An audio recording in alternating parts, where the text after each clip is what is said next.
প্রবেশ করলো। বাবা, ডাক্তার সাহেবের আস্তাবল থেকে হাঁসের ডিম চুরি করতে গিয়ে আজ আচ্ছা নাকাল হয়েছি। সাহেব যেরকম তাড়া করে এসেছিল, মরেছিলেন আর কি।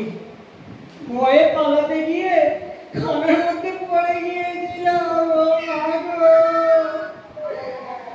পাটা পুরো ভেঙে গেছে। তাতে দুঃখ নেই, প্রাণ নিয়ে পালিয়ে এসেছি এই ঢের। রোগীগুলোকে হাতে পেলে ডাক্তার সাহেব পট পট করে মেরে ফেলে। আমার কোনো ব্যবসাও নেই, আমাকেই তো সেরে ফেলবার জো করেছিল। তবে এবারে আর রোজ রোজ হাঁসের ডিম আর চুরি করবো না, একেবারে আজ তো হাঁস চুরি করবো। আমাদের বাড়িতে ডিম পারবে। হারু, হারু, ওই রে, বাবা এসেছে। আমার একটা পা খোঁড়া দেখলে মারের চোটে আর একটা পা খোঁড়া করে দেবে। হারু, হারা, এলো। আগে বাবা। আচ্ছা তুই ঘোরাচ্ছিস যে, পা ভাঙলি কি করে? আগে আমি ইচ্ছে করে ভাঙিনি। তা তো জানি, তা তো জানি, কিন্তু কি করে ভাঙলো সেটা তো বল। জানি রে বাবা। কি মুশকিল, তোর পা ভাঙলো আর তুই জানিস নে? তো কি পাড়ার গোবরাতেরই জানবে? কখন ভাঙলো টেরই তো পাইনি বাবা। বটে বটে, এই লাঠির বাড়ি তোর মাথায় মারলে তবেই টের পাবি। বাবা, মাথা না বাবা, ওই মাথাটা তো বাঁচাতে গিয়েই পাটা ভাঙলো। বুঝেছি বুঝেছি, তবে সেদিনকার মতো ডাক্তার সাহেবের বাড়িতে হাঁসের ডিম চুরি করতে গেছে, তাই তারা মেরে তোর পা ভেঙে দিয়েছে। হ্যাঁ বাবা, আমার কোনো দোষ নেই, আমি নিজে ভাঙিনি, তারাই মেরে দিয়েছে।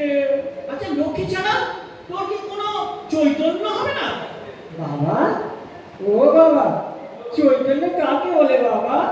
চৈতন্য কাকে বলে দেখবি, চৈতন্য একেই বলে। এ তো আমার রোজই হয়। না, আমি দেখছি তুই জেলে না গিয়ে মরবি না। না বাবা, রোজ চৈতন্য পেলে ঘরেই মরবো। না, তোকে নিয়ে আর পেরে উঠলাম না। বাবা, তাল এনেছো কার জন্যে? আমি খাবো। এই সব ওই একটু ভালো লাগলো না। হারা, হারু, কি মা? তোর জন্য তালের বড়া করেছি, খাবি আয়।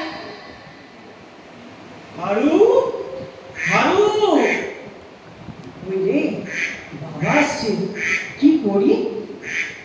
হারু, হারা, হেলো।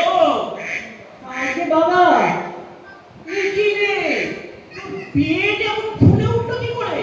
আগে বাবা, কাল সেই তালের বড়া খেয়ে কেমন ক্যাক ক্যাক আওয়াজ করছে কেন? পেটের ভিতর নাড়িগুলো ডাকছে। দেখি দেখি দেখি, পেটে হাত দিয়ে দেখি। না না, ছুঁয়ো না, বড্ড ব্যথা হয়েছে। সব বোঝা গেছে। বাবাকে জব্দ করতে হবে। তোমার রোগ সহজ নয় বাবু। এসো বাবু, তোমাকে হাসপাতালে নিয়ে যাই। না বাবা, এমন আমার মাঝে মাঝেই হয়, ও আপনি সেরে যায়। এই রে, একটু কমেই পাচ্ছে। চল চল চল, আর দেরি নয়। বাছার আমার কি হলো না? হ্যাঁ হ্যাঁ হ্যাঁ তুমি বেশি ভোর করো না। হাসপাতালে নিয়ে গেলে এবার ও ছেড়ে যাবে। আমি বেশি গোল করছি না, তোমার ছেলের পেট বেশি গোল করছে। এই যে হাঁসের মতো কেট কেট করে।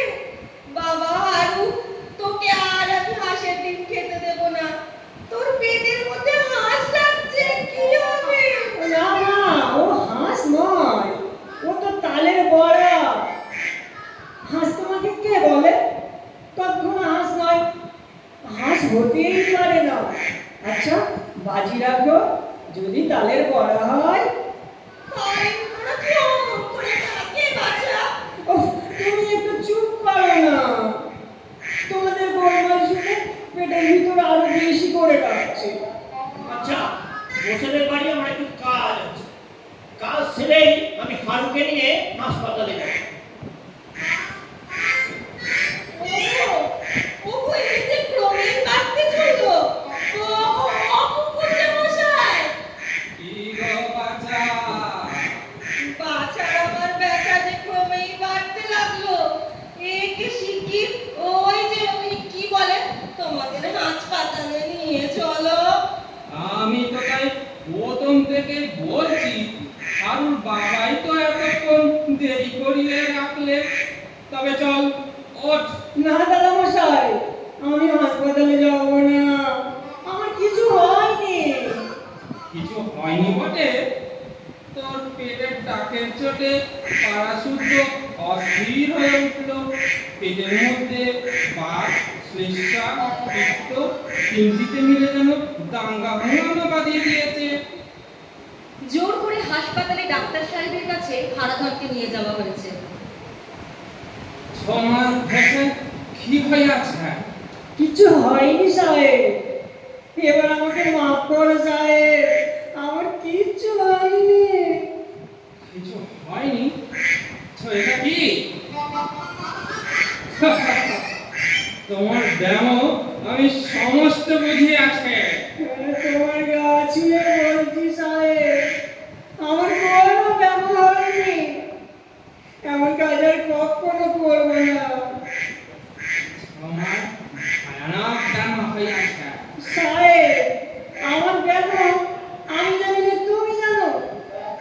মজা, দাঁত তো কিছুতেই থামছে না। তোমার ছুরি ব্যায়াম হইয়াছে। ছুরি না দিলে সারিবে না। সাহেব, এই নাও তোমার হাঁস। তোমার এই হাঁস কোনো মতেই আমার পেটে সইল না। এর চেয়ে দিনগুলো ভালো ছিল। তো এই ছিল তোমার ব্যায়াম। সাহেব, আর আবশ্যক নেই সাহেব, আমার ব্যায়াম একেবারেই সেরে গেছে।